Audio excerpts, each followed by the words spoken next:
بسم الله الرحمن الرحيم. السلام عليكم ورحمة الله وبركاته. مشاهدينا المحترمين على اليوتيوب، بتمنى من حضراتكم لايك وشير ونشترك في القناة عشان يوصلكم كل جديد، ونصلي على النبي في كومنتات. نادي الزمالك يمر بأزمات كثيرة، ونادي الزمالك يقترب من إعلان إفلاسه. الكلام ده مش كلامي، الكلام ده نقلا على لسان كابتن إبراهيم عبد الجواد وكابتن إبراهيم فايق. طبعا كلنا عارفين كابتن ابراهيم عبد الجواد، كلنا عارفين ان هو زملكاوي، وهو كان يعني كل الزملكاويه اعتقد عارفين ان هو زملكاوي. تمام. طلع قال الكلام ده بالحرف، وقال ان نادي الزمالك يمر بازمات ماليه طاحنه بمعنى الكلمه، وان هو يعني يقترب من اعلان افلاسه. ولكن ان شاء الله باذن الله يعني ما نتمناش ذلك، وان شاء الله باذن الله يعني داعمينه ومحبين نادي الزمالك يظهروا في الوقت ده طبعا، وان شاء الله باذن الله يسدد الديون اللي عليه. ولكن هو بصراحه يعني ارقام مهوله، يعني الواحد بيسمع ارقام مهوله. طبعا قروض كبيره جدا واخدها المجلس الحالي والمجالس السابقه، وكان المجلس الحالي يعني وعد ان هو هيقدر يحل المشاكل دي، ولكن هو ما حلش اي حاجه، بل بالعكس اتسحبت منه ارض اكتوبر.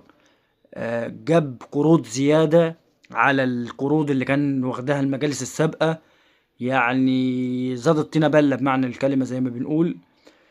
فين المشاكل اللي حلوها؟ ما اعتقدش حلوا حاجة، بل بالعكس ان هم زادوا المشاكل دي اكتر واكتر.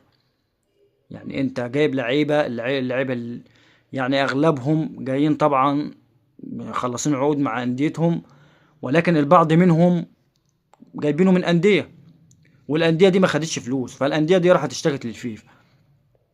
ومنهم بنتايج طبعا مدي مهلة 10 ايام، في حالة ان هو ما خدش فلوس في ال10 ايام هيروح يشتكي في الفيفا. ده غير طبعا ان اتكلمت في فيديوهات سابقة ان بنتايج ان بيزيرا برضه هدد، وشيكو بانزا تقريبا اشتكى اصلا، والنادي بتاع شيكو بانزا والنادي بتاع بيزيرا الاتنين مهددين بان هم هيروحوا يشتكوا في الفيفا. تخيل انت كل ده راح اشتكى في الفيفا. خد عندك بقى كام موافقين. ده غير القروض، يعني القروض دي يتراكم. انا يعني بصراحة مش عايز اقول لان انا كل شوية بسمع رقم شكل، فانا مش قادر احدد بالظبط هو يعني انهي رقم هو الصح وانهي رقم هو الحقيقي. يعني انا سامع ارقام مهولة، طب الفلوس دي هتيجي منين؟